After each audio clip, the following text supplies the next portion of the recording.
Простатит бұл ер адамдарда кездесетін қуық асты безінің простатаның қабынуы. Ол жиі 20 жастан асқан ерлерде байқалады, әсіресе 40 жастан кейін жиілей түседі.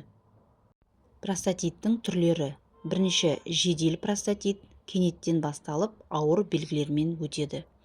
Екінші, созылмалы простатит белгілер баяу, ұзақ уақыт байқалады.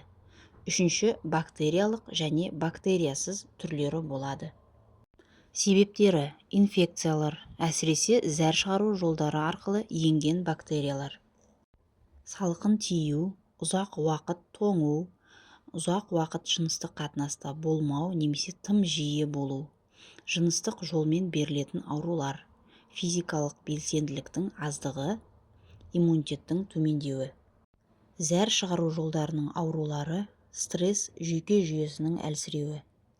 Алдын алу жолдары: салауатты өмір салтын ұстану, регулярды жыныстық өмір, бірақ шамадан тыс емес, салқыннан сақтану, жылы киіну, физикалық белсенділік, яғни спорт жаттығу, уақытылы дәрігерге қаралу, жылына кемінде 1 рет урологқа қараламыз, инфекцияны уақытында емдеу, зиянды әрекеттерден бас тарту, темекі, алкоголь, стрессті басқару, дұрыс ұйқы мен тынығу.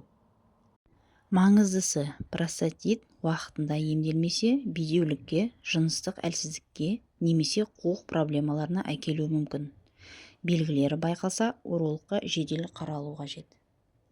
Денсаулықтарыңызды сақтап, салауатты өмір салтын ұстаныңыздар. Сау болыңыздар. Тіркеліп, лайк, комментарий жазып кетіңіздер.